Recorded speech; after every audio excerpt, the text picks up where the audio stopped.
Boom. And there we are. Wednesday. What date is it? March 29th. I have no idea. Welcome. Clement, good to have you here. Brandon, as always. Min Films, you're back. Pat. But I like, Pat, when you let me know you can't be here, but you still are here to let me know. So welcome. Yes, it's Wednesday. Oh, okay. There we go. Come on, Brandon. Get out of here. You did not write that with Chat GPT. Thaddeus, welcome to another episode of the weekly stream on the C47's channel. If you are new to the channel, don't know if you are, subscribe. Bell, notifications, all the fun stuff. Let's let the channel grow a little bit. The more it grows, the more time I can spend on it, the more people are interested in the channel, meaning outside people, and then I can do more things. Oh no. Here we are. So I am officially landed in Las Vegas 2 weeks from today, if my math, or as they would say in Great Britain, my maths are correct. Yes, leaving on Wednesday, April 12th, and then setting up on the 13th, workshops 14th, 15th, and then another session on the 18th. I'll be gone for a week, and some of you here will be there. So Monday, April 17th at noon between Central and South Halls. Yes. LA. No, did I say LA? I said Las Vegas. If I said LA, then there you go. I'm playing a song for you, Bill, but it's just the volume's turned all the way down. There you go. Min says, I asked Chat GPT to write a one-sentence synopsis of a movie about Jem Schofield. Jem Schofield, the elusive storyteller whose captivating artistry conceals a sinister obsession with his subjects. I think you wrote that, but okay. Ono's flying in Sunday night. Beautiful. And Ono just plated up a Hawaii-style oxtail soup I started yesterday. Ooh, I don't know what the Hawaii style is. Did you put a little spam in there? What's going on with that? I would like to know. I think that's it. Let me turn the Bluetooth off. That might be annoying. Hopefully it doesn't mess with the universe. And I'm not using earbuds or anything because I'm using this mic. So, I would say a lot and a little to talk about depending on how the conversation goes. But as you probably know, there's been a lot of things going on in the world and in the virtual world, and specifically with artificial intelligence, which is in some form or another, in some way or another, a part of a lot of things in our lives already. But we're starting to see the acceleration curve happen. And there's a link in the description to this episode, which I would recommend taking a look at.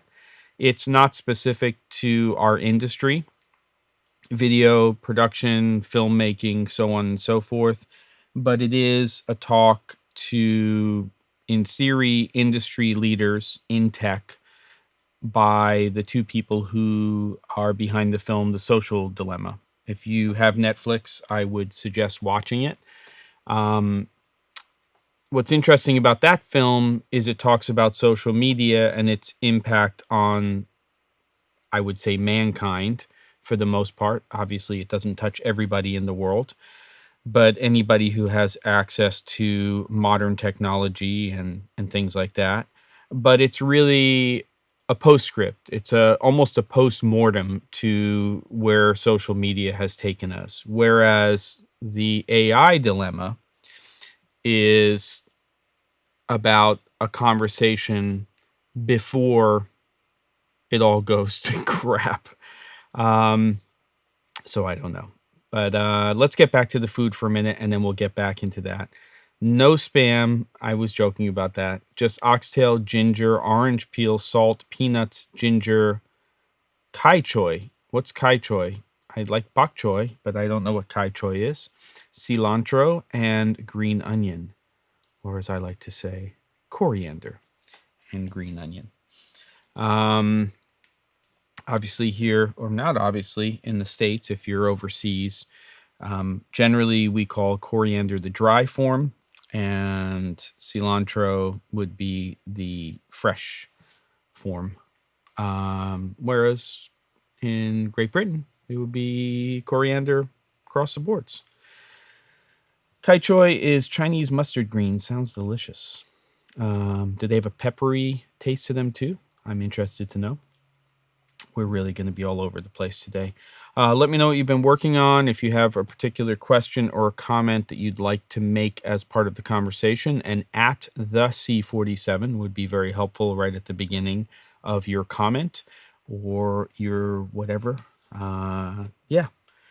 What's up, Scott? I'm still using that smoked salt and that smoked pepper. Might use it in a dish this weekend. It's good stuff. So thank you for stopping by. I'm assuming you'll be at the show, meaning NAB. So hopefully I will see you there. Ooh, red Komodo monochrome. Very nice. Interested to hear about that sensor and the advantages to it being specifically monochrome as opposed to color, and then dealing with that in post or changing something.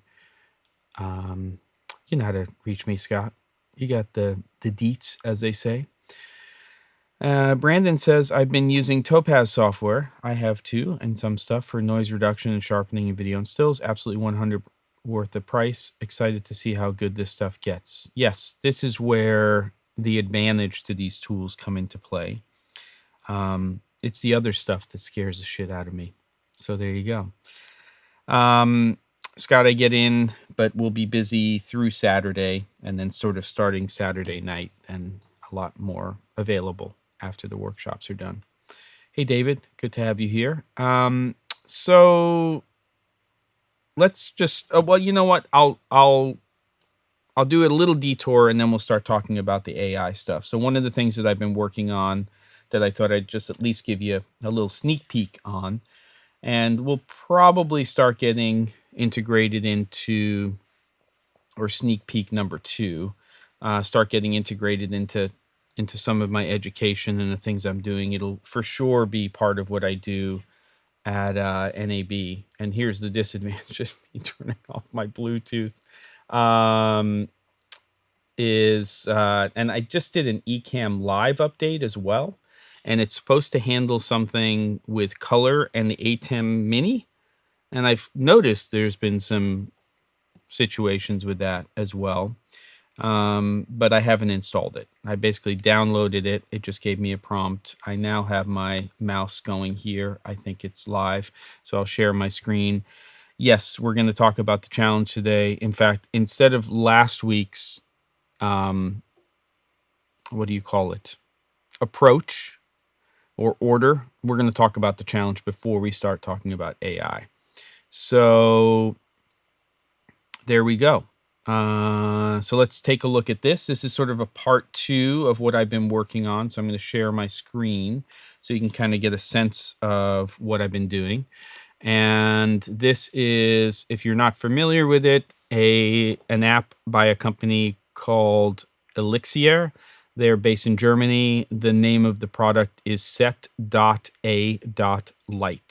Set a light. They got a lot of periods in there, or dots, however you want to call it. And it's essentially a tool for photographers and for filmmakers, for, I would say, for pre-visualization, probably the best way to describe it. And I've been building out some things. I've had this program. I bought it a long time ago, and I've updated it. I've had this program for a long time. And basically, you have a main sort of stage area. They call it the studio view. You've got a camera view over here on the top right-hand side. There's the top view, if you want it, where you can actually select objects here. And then you can switch over to a set list, which shows you all of the components that you've added to your studio view. And then there's just equipment, and then there's just objects. And most of this stuff is very straightforward. It's a little maddening at times. The biggest problem I'm having, and I've sent an email to them, is you can't reorder these items here. And if I go in and I select a light and then I change the modifier, let's say on the left-hand side here, to something else, it automatically bumps the light up to the top of the list. And you can't just grab it and reorder it. So when you're trying to set up what I have here, which are essentially, I'm just going to turn on a bunch of these different lights here, and you'll see that I'm naming them based on their degree angle from 0. It can be pretty frustrating because you want to turn things on and off, but it doesn't let you reorder them. So if you change something, then for something like this, it's really frustrating because I want to keep the order of these lights exactly the way they are. So here, I'll just turn off some of these just so you can get a sense. But I just wanted you to see those lights turned on. And I also have multiple cameras that I've placed in here. So depending on if Talent's looking camera left or camera right, I have a B camera and a C camera. You'll see that there's a 90 degree, 270, a 180. So all of those cameras can be turned on and off, and I can look at things from those different camera angles. And not only helps me just in terms of pre-visualizing stuff for production, but also for teaching lighting and things like that. So for instance, I'm just going to go ahead and go down here and take one of our models and turn them on. There's Aaron, and I can then go in here and I can start changing some things. Now, what's cool about the models I've just learned is there's a whole posing thing here, but you can also just set up presets for their poses, and they apply to all of the different models. So if I then turn on Ricardo over here, and whoops, let's cancel. I screwed that one up. You'll see that Ricardo now has those same poses. So, it's pretty cool. And let's go back to Aaron here. So there's Aaron. And then depending on how I want to set this up, let's say that Aaron is looking, I don't know. Well, do I have Aaron selected? No, I have Ricardo selected. Here we go. So Aaron's looking camera left based on my A camera. And I'll turn off that camera right there. And then I'm going to rename these, but let's just say that this is my B camera from this angle. So there's A, B, okay? And we're looking at those two different camera angles. And then what I want to do is I want to start playing with lighting. So right now, the light that I have turned on, I'm just going to keep the first one on right here. That's our 0 or 360 degree light. So I can increase or decrease that. But more than likely what I would do is I would be using a light coming from the other side. So, and this, I just reordered this. So this would be my light here, which depending on where you're counting from in terms of degree angle, I call it 315 or 45 degrees. And you'll see where that is. And then I'm already in focus, so you can see what that light's doing. And then I can increase or decrease it. Now, this particular light is, it says it's an Aperture LS Lightstorm 300X, so a bicolor. Really, even if you choose daylight, you can change color temperature. But I'm just going to go ahead and leave that light there. And then I have a Fresnel lens on it, and I can change the degree angle of that Fresnel lens. So there it is at 12 degrees. There it is at 40. And then you can change the intensity of the light, and then you can start adding modifiers, so on and so forth. So for instance, I have a Rembrandt left light here that you can see, but it's not actually set up in terms of its degree angle. So I can use this little rotate light towards model if I want, and then it will rotate that light towards the model. And you'll see that for this particular person, I have Rembrandt lighting. Now, what's interesting about Rembrandt lighting and what I like about this application is it's quite realistic depending on the person's face and what the person's face looks like. So you can see that with May here, she's Asian, and you'll see that that Rembrandt lighting is very different in that position than what it is for Erin. And that's realistic to real life. And you just start to see that I'm building this whole thing out in a way that I can use for a bunch of stuff. So there's a 4x4 frame, and I can reposition that later on and put that right in front of that Rembrandt light. I can go ahead and say, oh, let me add a camera right fill. So boom, there's a card right there, and you can see it's starting to fill in for that talent. And if I take a look at this from the B camera angle, you can see that. There we go. There's, sorry, C camera because of the way I'm naming things. And just gives you a sense of what's happening, and that's what I'm building out. So I still have a lot of work to do, but I thought I would share a little bit of that. There you go. Boom, back to the camera. So if you have any questions about that, I'm open to questions right now. If you want to talk about anything related to Set a Light. I really like the promise of Cine Tracer from Matt Workman. The issue is it's still really kind of in beta, and he's working on other things. Right now he's building out Unreal Engine, soundstage, and things like that. This app is not AI, Rick, at all. It's very manual, and overall, I think they've got most of the things right in there. Actually, I'll just show you one other thing before we jump into some other stuff.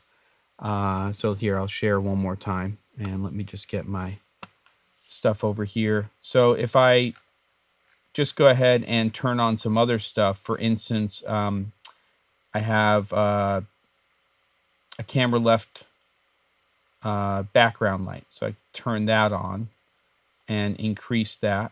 It should start lighting up some stuff. We'll see if it's doing its job. Maybe I just need to change its pitch or its angle. Let's go in and take a look at that light. Okay, so there, and then you go in here, and I'm just going to move over. So you'll see I have a light here, and that's that camera left background light. And what I'm going to do is I just reset these, so I may have to refocus some things. But if I go back here to my A camera, boom, and we take a look at that, and then I'm going to unlock this camera left background light. Let's see if we can get that to do what it's going to do. So unlock, boom, and then I'm going to grab that light, and I'm just going to go ahead and point that a little bit over here. And let's see. Interesting. I just had another one of these set. Actually, I could probably open up a different one to show you because I've still got some things to set up in there. So I'll say open project. We'll just say save for now. Why not? And then I'll open this up, and we'll do, you can see how many versions of this I have. And let's see if this will actually open up correctly. So zoom out. Let's see if I've got it. Boom, boom. And we'll open up, there you see a little background light there. Boom, I can turn that on. and I'll just turn off a bunch of the other lights. But you get the basic idea in terms of what's happening here. So I've got to go in and tweak this master project again so you can see that. But this is another variation of that. And what's really cool is that I can just now go in and turn things on and off. So if I wanted to turn on this light, it would be more broad, lighting over here. If I want to do more short lighting from the, from the other side, I can do that as well. I could do a backlight and turn that on so it's just all in silhouette. Go over here to another degree angle, and then I can bring that light up. So you get the basic idea in terms of what you can do here. And now that it's sort of this 360 degree in the round thing, I have a lot more options to try different things out. So yeah, hopefully that makes sense and you get the basic idea. Yeah, it's pretty cool. So set a light. If you want to have all of the features, you have to get the studio version. I don't know if there's any coupons or anything like that out there. I would always look for that stuff. I bought this years ago and then upgraded it, and I'm very happy with it overall. There's just a few things, but the biggest one is just reordering everything and being able to put it in any order I want. More so just to find things, especially when you start adding more and more things to your location or to your set. And it has all kinds of props and backgrounds, and I think you can import things as well. So it's pretty cool. Okay, so let's go ahead and start talking about this challenge. Brandon, I'll talk to you about that lighting thing in a minute. So I think we've all decided, or at least we've been talking about the challenge being vertical video. So if you're shooting something for Instagram Reels, you're shooting something for TikTok, not on my phone. I'm leaving that thing alone. Talk about AI and grabbing data. Or YouTube Shorts. Is there a lesser of the evils? I don't know. One is Meta, one is Google, one is TikTok. The reality is that it's probably not all good, but it's a place to publish content, and I think vertical video is relatively interesting and isn't going anywhere. So we'll do vertical. I don't want to say that it has to be a particular camera. I would say that it would probably be best if it was on a smartphone. And yeah, I think that that's the starting point. So we could all decide that it has to be on a smartphone.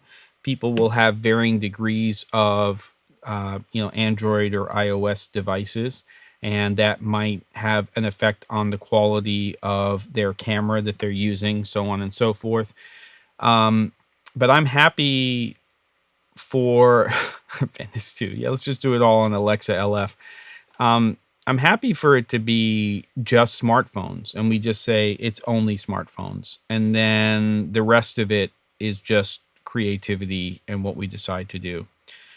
So first decision we have to make is it smartphone only? That's number one.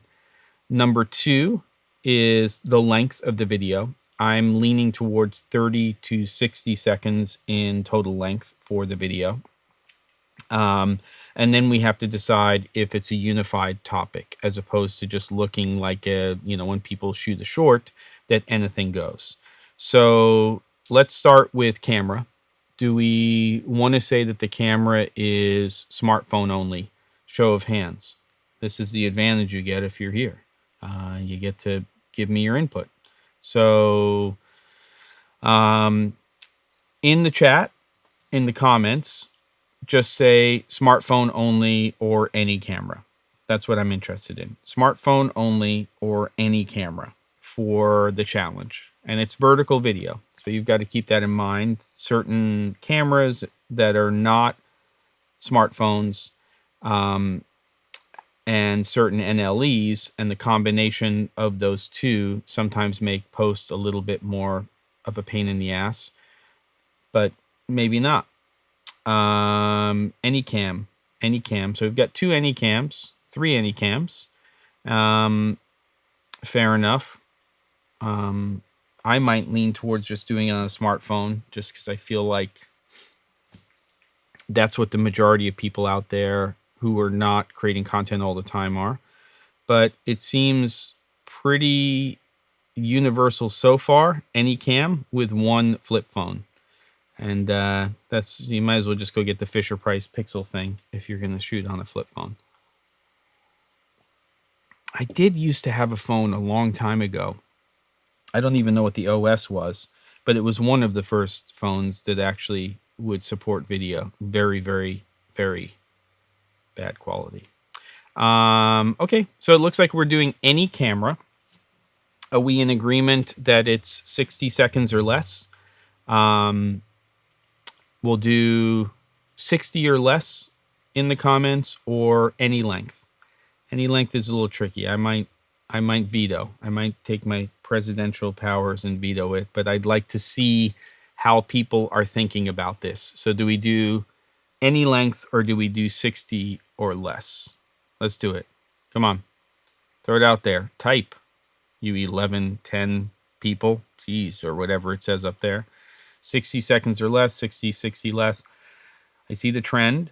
Okay, so it's any camera, 60 seconds or less. Let's do it. I'm also going to bring up the calendar here. We're going to get this sorted at about the halfway mark in the stream. And then we are going to figure out when this thing's going to happen. Okay. Good. All right. What do we got? 60 or less, just for the flow of viewing. Perfect. Challenge. Okay. Good. So that's decided. Third thing is, do we have a unified topic? I just want to see people's reactions. Hey, Ryan, is it going to be unified topic, or is it going to be any topic? That's what I want to know.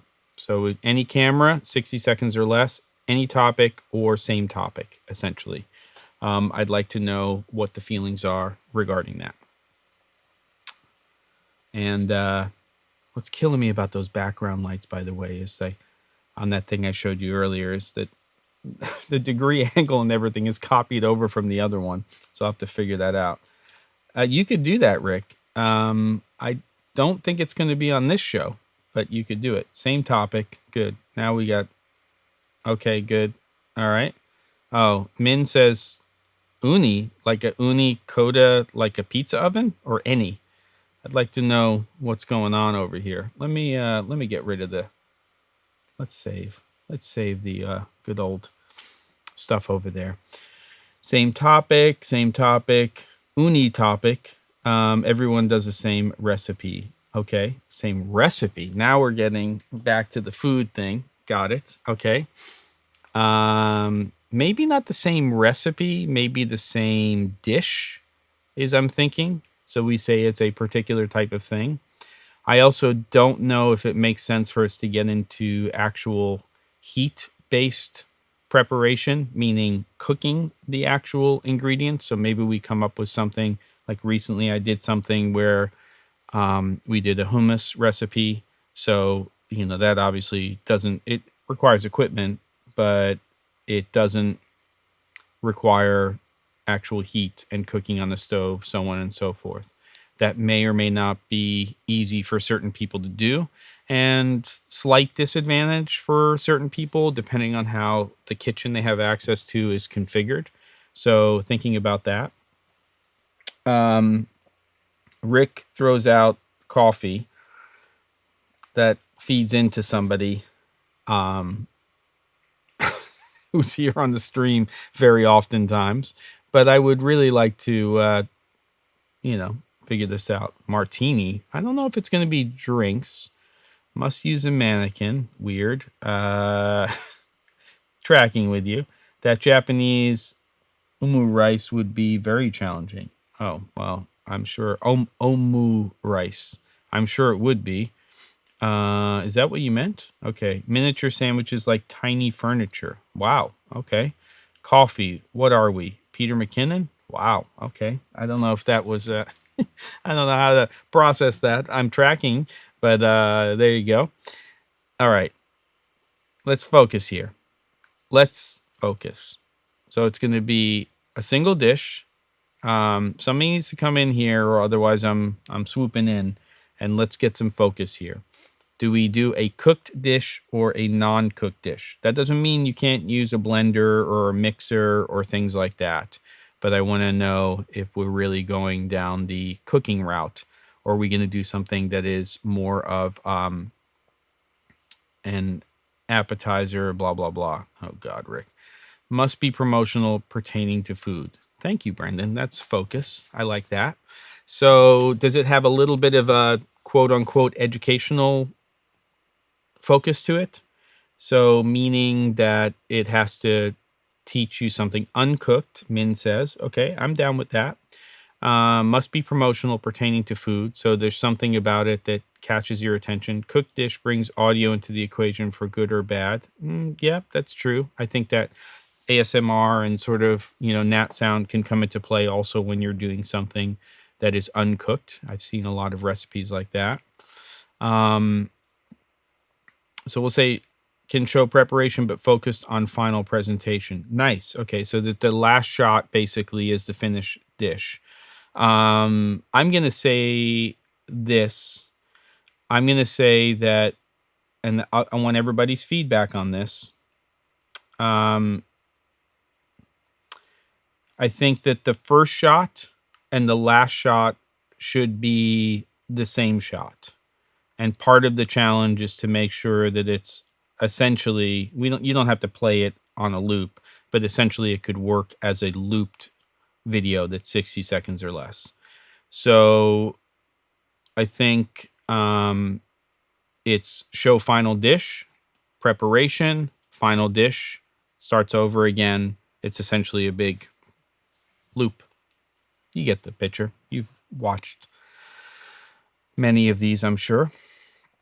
And if you haven't, crawl out from under the rock and check out some shorts or reels or some TikTok videos. All right. So 9x16, any camera, 60 seconds or less, uncooked dish. Start with the final dish and what it's going to look like. End with the final dish and then the preparation of the dish. All right, what are we making here? Throw some ideas out. Something that is doable and is capable of being made by people who are not obsessed with food like some of us are. Seems like a lot of us are. So what's the deal? What do we want to make? Let's throw out some ideas. It can be a dip. It can be some other sort of platter-based presentation, so on and so forth. Club sandwich, okay. That could be something. Anything else? What do we got?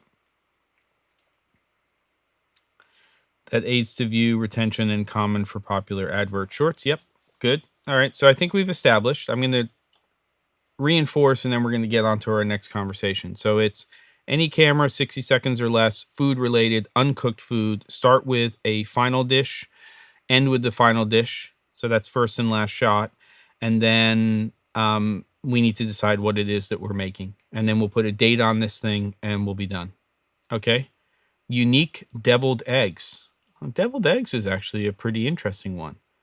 Does everybody here know what deviled eggs are? It's kind of a unique one. It does require cooking, but I don't think it's sort of on the edge, meaning it's right on the edge of everybody understands what a boiled egg is. So you don't even necessarily need to show the cooking process. So I think that sort of fits in that little area. Chickpea idea was good. So you're making something with chickpeas. Yeah, that's kind of cool because it's not something like hummus where you're saying you're replicating a particular dish. It's you're using an ingredient.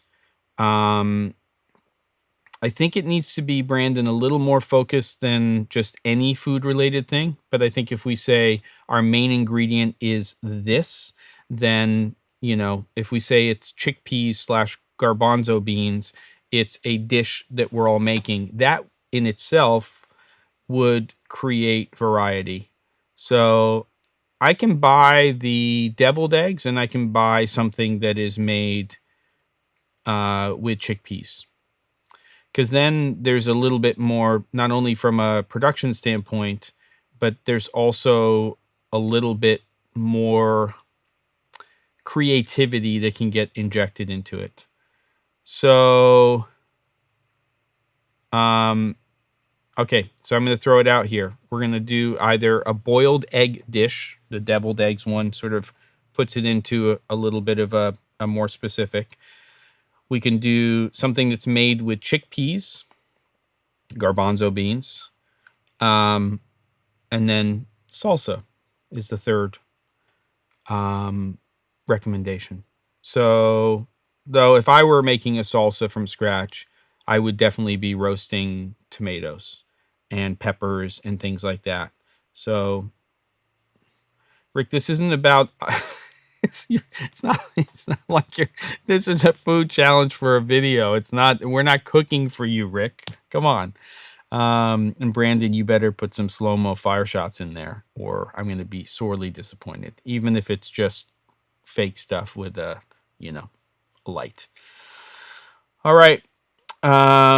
This is it. We're going in for the final decision here. Is it going to be a riff on deviled eggs? Is it going to be a chickpea slash garbanzo beans recipe? Or is it going to be, I guess, salsa? But I'm telling you right now, if you're going down that road, we're going to be seeing some fire. Okay, we got one for salsa. Come on, kids. We don't have all day here. AI is about to take over the world, and humanity we have no idea. We've got salsa. Bill, spam's not in the equation anymore. It wasn't ever. No way. Oh, I kind of like that idea. Salsa, garbanzo beans slash chickpeas, deviled eggs.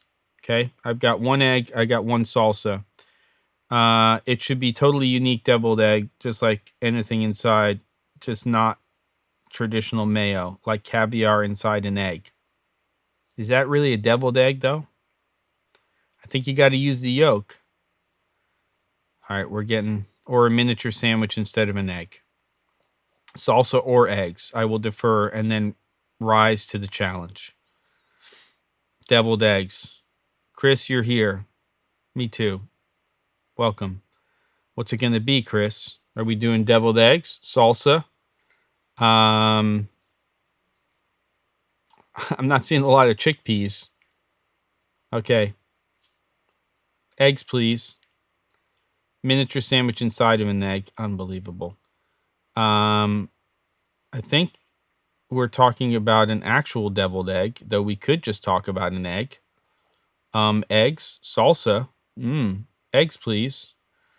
Oh, God. Can I get caught up? We're doing a challenge, Chris, that's going to be vertical video. You can shoot it with any camera, 60 seconds or less, food related. First and last shot have to be of the final dish, whatever it is.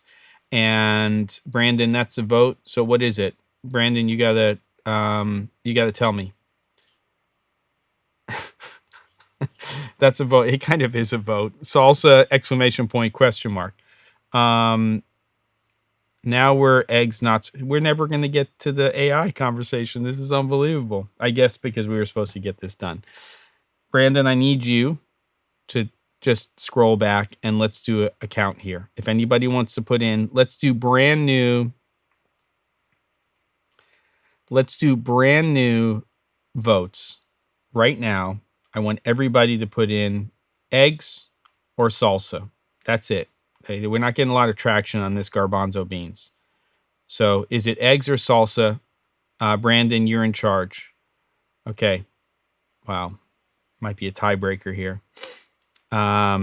Min's really going for the eggs any style. I understand. So we've got 1, 2, 3, 4 eggs. Chris has got salsa. Eggs. Jesus. So many eggs.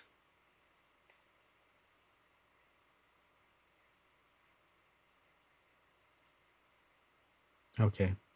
I know we're ending. I'm a little disappointed too. I'm not disappointed. I mean, an egg is sort of the... I get it. Okay. I think I'm reading you loud and clear here, Rick. Lego my ego, eggs won. Yeah, this is what a democracy is all about. For better or for worse, it's eggs. Okay. It's an egg dish. I'm going to make one piece of this equation, though. They are expensive. I'm not going to quit. Here's the deal. It's going to be eggs. It's not going to be deviled eggs, but they have to be boiled eggs. So whatever your dish is, you have to have boiled eggs. Because, oh no, in my opinion, everybody knows what a boiled egg is. You don't necessarily even have to show the cooking process, right? There's very few people on this planet that don't know when you take a chicken egg and you put it in water and it boils for a few minutes, that it's going to be a hard-boiled egg. So it's hard-boiled eggs. I'm going to have to put a little description up, this and that, because of NAB and everything else, and I'm assuming we might have another episode of Cameron Flask on the 3rd of May. Can we make this the 10th of May? That's a long time from now. What am I doing? Maybe. Can I scramble? I don't know.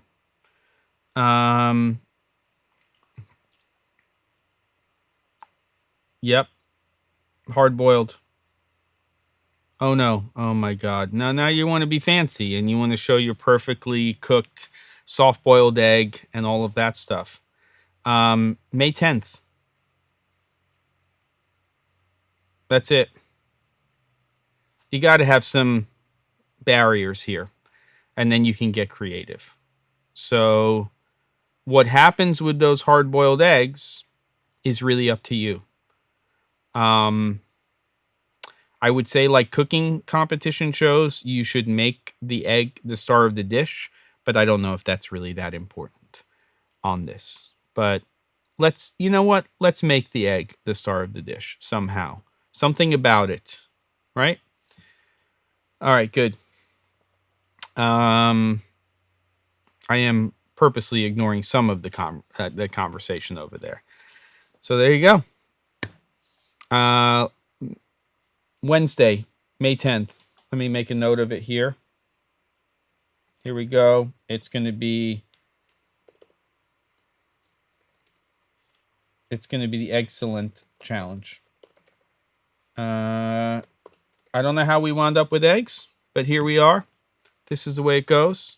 So start working on your 60-second or less hard-boiled egg vertical video recipe. Any camera. All right, you're going for niçoise. Would you really say that the egg is the star of the show in a niçoise salad, though? I think depends. And I know that, oh no, you want to like soft boil or poached. You want to do that. We'll do egg drop soup. Okay, so the hard-boiled egg thing is now the democracy is coming back with a vengeance. Egg is the star of the dish. I don't want it to be a cooked dish per se, which is why I'm saying hard-boiled egg.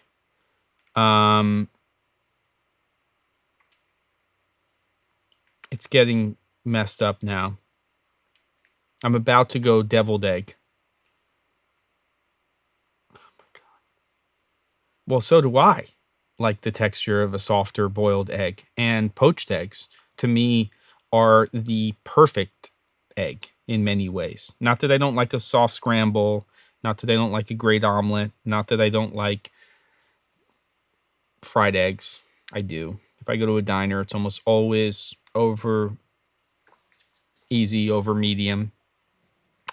Or or poached, but poached with a little perfect, like farm raised chickens, poached egg, little bit of sea salt, kosher salt on there, little pepper. So good. Yeah, I know you want to do a cooked dish, but I think, okay, I'm calling it now. It's 3:45. We're digressing here. So you can do it any way you want. Make the egg any way you want. If you want to cook it and show cooking, that's fine. Because I'm just getting a whole bunch of mess over here. What is? That's true. See, I'm going back and forth here. The challenge is you've got to have barriers, which is why I'm not totally happy with the any camera part. It all goes back to the beginning. I almost feel like you force people to use a particular tool, then they're all kind of forced. Of course, newer phones have portrait style cinematic modes for video that will simulate a shallow depth of field. But if you take out a mirrorless camera and you have a fast lens, then for the person who's shooting it on their phone as opposed to, then it's a mixed bag. So, no, I'm just saying. So, last call here. I can't believe I'm getting into this mess here. Probably because I don't want to talk about AI. Okay, I'm putting it together here. You can shoot it on any camera, 60 seconds or less. It's a main dish food challenge. And I like the hard-boiled eggs thing. I think it's got to be that we all are basing it on that. And then you can do. That's it. That's what it's got to be. All right. If I see everybody say it's got to be a phone camera, I'm totally fine with that. I wanted that from the beginning, but it's a democracy. So if everybody says that they want to use any camera they want, so be it. But we're doing hard-boiled eggs as the main star, which is not easy in a lot of ways. So I think that's the way we're going to go. All right. So just in a nutshell, now that we've got that, Wednesday, May 10th for this next challenge, blah, blah, blah. I might call it. I'll type up the description. I might say it's just going to be a phone. I see a lot of phone. A lot of people are going back and forth. But yeah, it is a constitutional republic. Any cam min says, this is why the world goes around. Let's just say this before we say anything else. We're all fucked, okay? This AI thing is messed up. And I don't want to talk about it from the perspective of a father because that's relatively scary in some ways. I don't really want to talk about it in terms of the implications of how it's going to affect everything worldwide. But what I really wanted to do was start the conversation about AI and how it will and may already be affecting our industry. And when I say our industry, I'm really talking about production and post-production. So we'll come back, Brandon, to this. Tell me why you're dying. What's killing you? I want to know. Let me know because I'm here for you. Okay, I can be your support system. We can change things. They don't have to be in stone. I'm a big believer in that. So tell me what the issue is. So the problem is that in our industry, in particular, video production, filmmaking, that I think that the areas that this is going to affect almost instantaneously, and I've actually heard that it's already starting, is in post-production more than anything else. I've had to play with Midjourney, and I'm starting to look at some of the other tools that are coming to market very rapidly in their various iterations for AI-based content creation. And some of it is absolutely fascinating and amazing. And I think as human beings that we are drawn to new. We want experiences that we've never had. And I think that that's what drives a lot of people. Some people, it's the exact opposite. They want no new experiences. Those are generally the people who don't travel. They don't try new things, so on and so forth. They get kind of stuck on certain ways of doing things. And then the people, generally people in our industry, really want new experiences. It's probably the reason that people go through what's called a midlife crisis, because they've gone through a certain period or part of their lifetime, and then they've experienced, at least in their mind, a lot of things that they've never experienced, and then they have this midlife crisis, and that's reaching out for new things.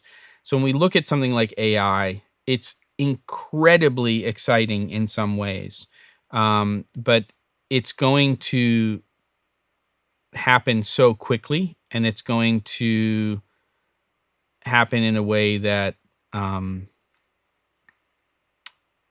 is not going to always be positive. So I would say that certain things that we do cannot be replaced, but even AI, look at the new Sony camera that was announced today. AI is all over that in a different way, not in a chat GPT way, but it's in there. And this ever sort of evolving database of information that's being used to generate new things, it's almost impossible for us to understand. Yeah. DJ Succotash, where have you been? Are you talking about the challenge? Okay, tell me if that's the case. Brandon, let's get back to your light really quickly.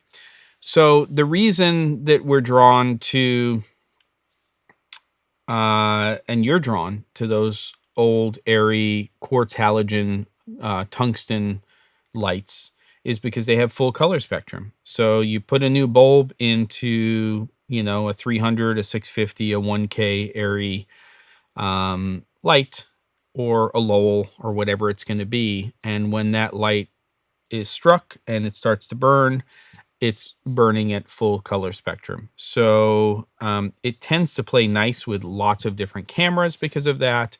And what's in many ways most important is the reflected light. So you take an apple, an orange, a banana, an aubergine, and you bounce different types of lights off of it. And depending on the actual light and the camera sensor, you're going to get varied results, and also how you have your camera set up. But the reality is that those hot lights, as we used to call them and still do to a degree, is definitely an interesting thing. In fact, Quasar did a pretty interesting thing about reflected light. You might want to check that out on their channel. But it's getting better, and light manufacturers are trying to do things to make reflected light and color spectrum broader, which is, I think, why Amarin did that 200XS, because it has two blue emitters and it's trying to create better spectrum overall. So that's basically the deal. So I don't blame you for that. But the inconveniences of hot lights are probably, at this point, with the way LED technology has evolved, greater than the conveniences overall. But it's still, every once in a while, I'll fire up an Omni light and create a book light with it, and it just works. It's beautiful. Set your camera to 3200 Kelvin. Bob's your uncle. So, they're cheap. You can get an Airy 3 light kit for not a lot of money. At one point or another, the Airy 3 light kit was the most popular lighting kit that existed on the planet. I'm really talking about the 150, 300, 650 kit. That kit was just the deal. And then generally when you're using hot lights, Brandon, what you'll do is you'll use a full CTB, or color temperature blue, and you're going to lose light from that fixture, of course, because the gel is going to go over there. Barn doors, C47s / wooden clothespins. And you're going to gel that sucker, and then you're going to change the color temperature. That's generally the way you would do it. You could change your white balance in camera, but and you will if you change the color temperature. So it's a combination of both, really.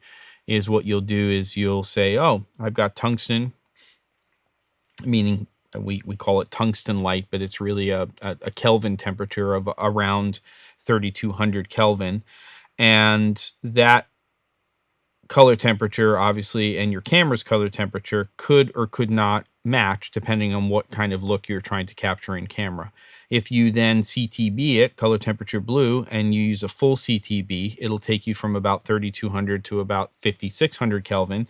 And then, of course, if you want your white balance to be correct, you would then white balance your camera to that. Not really any different than you would do with a modern LED. But if it's a bicolor fixture, you're tuning the Kelvin temperature. Sometimes they build the lights so that there's a consistent output on the light itself. And then other times, when you're changing color temperature because of the mixing of the LEDs, you'll get certain color temperatures with higher output and then other color temperatures with lower.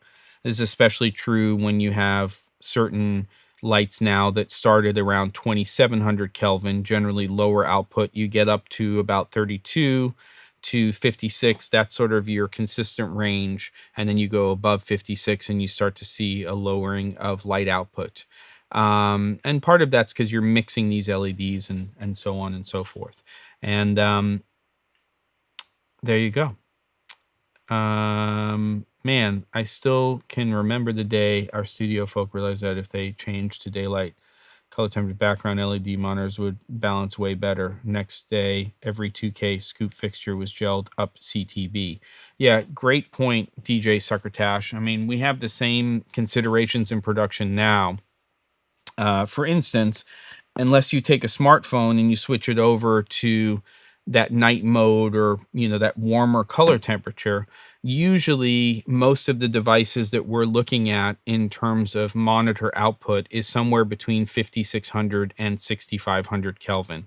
In fact, D65 denotes 6500K. So that's kind of a baseline for color temperature for monitors.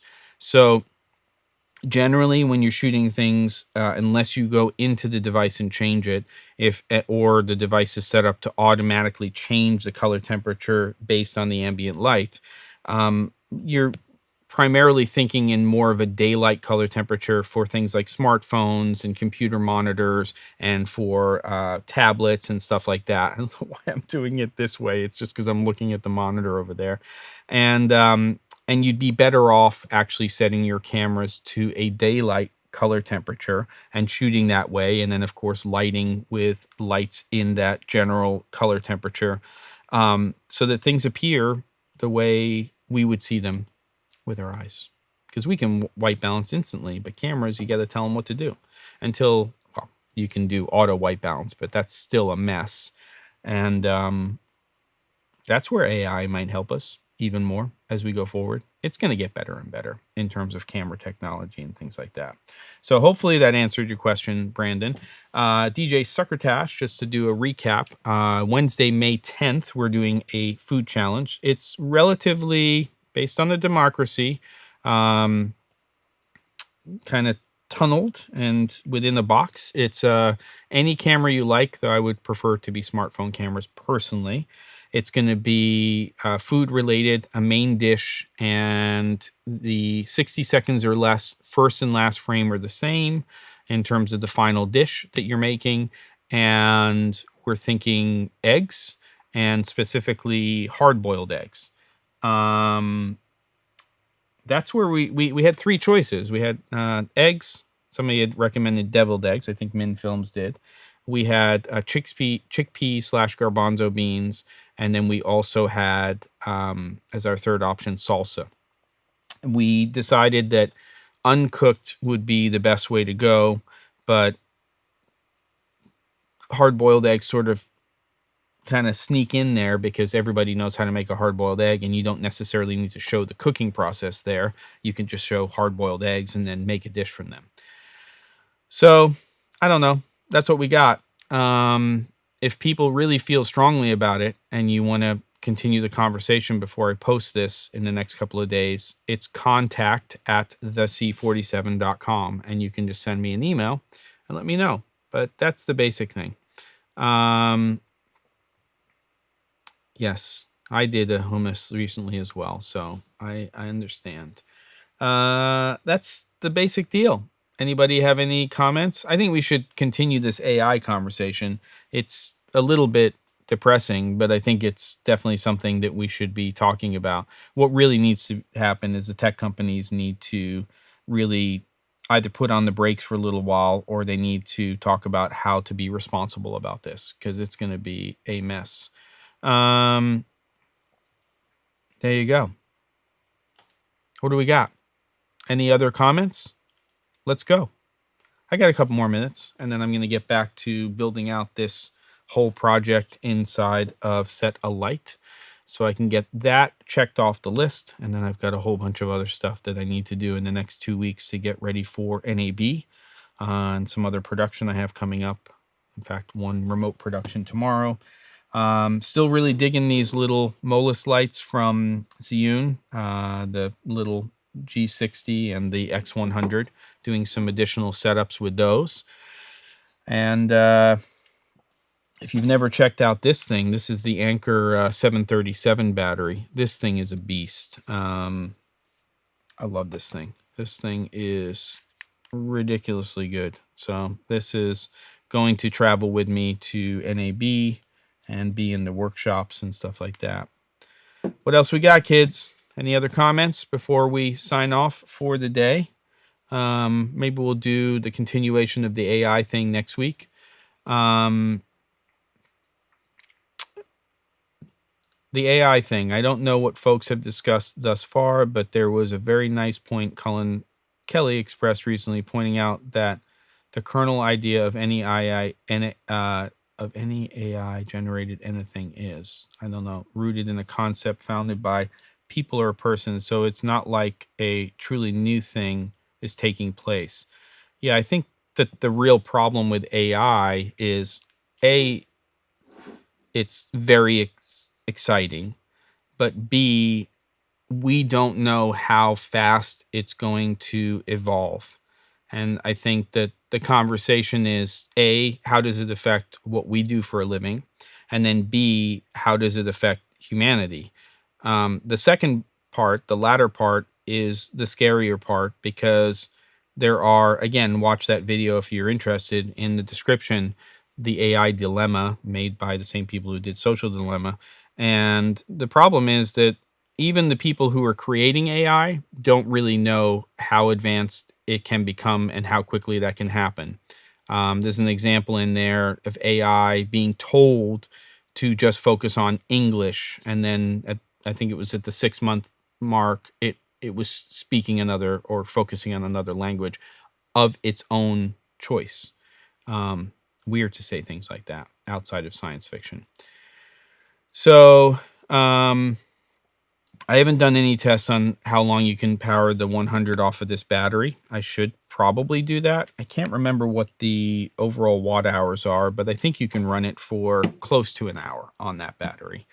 You know, to me, relying upon batteries for production is probably not a good idea, but to have some, or when you're doing shorter things, it can be very advantageous. I guess something came through. Is everyone excited for April Fool's Day? No, not really. They got that announcement out for the Sony camera, so we know it's real. We've seen it. And we'll get through it, and then away we go. It's always interesting when April Fool's is right before NAB, because in our industry, we start to see some kooky stuff.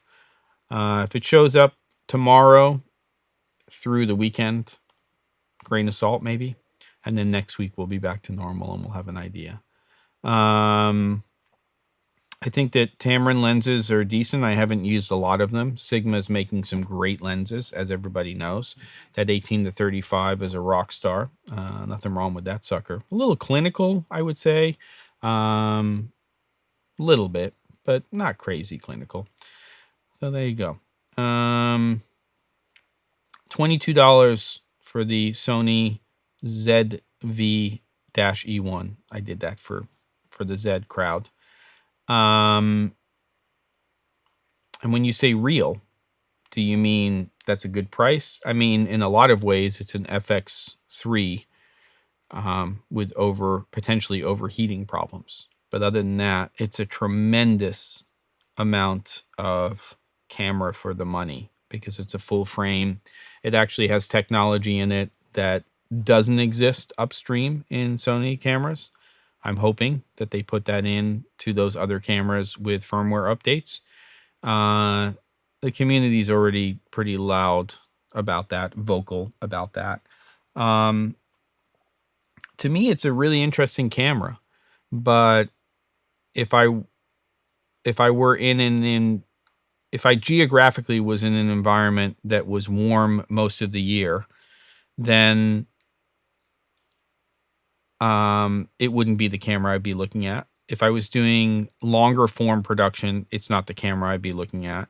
But it does show sort of where Sony's going with the mirrorless stuff. Even though it's not full frame, I would personally, in that price point, probably lean towards an FX30 as opposed to this new ZV-E1. But I'm really thinking it's an interesting camera. So, you know, I'm still a fan of crop. I'm still a fan of full frame, either or, and it's maths and things like that in terms of angle of view and depth of field and all that fun stuff. To me, the big advantage of full frame, or what's being called large format nowadays, is especially when you're in a confined space and environment, it's being able to get basically angles of view that are harder to get with a crop sensor camera. So I think that there's some advantages there. Obviously, depending on the megapixel count, the larger photo sites in a full frame camera can be an advantage in terms of light gathering, low light, so on and so forth. It's not the whole story now, of course. And there are crop sensor cameras that are better in low light than full frame cameras, and the opposite. Hopefully that makes sense. Yeah. So, any other things that we want to talk about before I sign off? I can go for probably another few minutes or so. I go to 4:15 Pacific if we had something to talk about. And otherwise, I will sign off. Anybody? Spicoli? Bueller? Anybody? Got anything for me? All right, we'll give it a countdown here. 10-15 seconds. If another one comes up with an at the C47 or another comment for something, I'm happy to talk about it. I think that's it. Wait, are you raising a hand or is it cheers? David, what's going on? If you got a question, let's do it. And thank you, everybody. Challenge will be posted soon. I'll set a reminder to put that up no later than the weekend. And it's going to be Wednesday, May 10th for our 9x16, 60 seconds or less food challenge. Again, any comments, just send me an email at contact@thec47.com. A little bit all over the place today with this episode. And I don't know why, Brandon, you're saying at the C47, Chris. Explain, please, before I sign off, because I'm confused, but maybe it's just that my head's mush and I'm thinking about setting up the rest of the studio, virtual studio space inside of Set a Light. All right. My pleasure, everybody. Sneak in an answer to that one, Brandon, before I say finish here in Ecamm Live. All right. Next week, talk a little bit more about a bunch of stuff. It'll be the week before I leave for NAB. And then I travel on Wednesday the 12th. So I think that will be a day that we won't have anything. So there we go. And I don't know what a cheap V-mount battery is nowadays. There's so many. I am a fan of Core SWX, though. I think they make some great stuff. And, oh, yeah. I mean, Core SWX, not necessarily the cheapest out there, but I really like what they're doing. They also have a line of batteries now that they're starting to do that I'm aware of that are really tuned more towards light fixtures as opposed to cameras and things like that, which is pretty good. Yeah, some of the small rig stuff is interesting. Caleb has talked about that on his channel. So there's information out there. And there's some other stuff out there that's pretty decent, depending on what you're trying to power. So you can check some stuff out. I'd hop over to the Amazons and places like that and check it out. And, see what you find. And then if you're really looking at batteries, but you don't need them quite yet, maybe wait for NAB, because it's only a few weeks away and there's going to be new stuff coming out for sure. I don't know about batteries, but I would assume so. All right, kids, I'm out. Take care. All the best.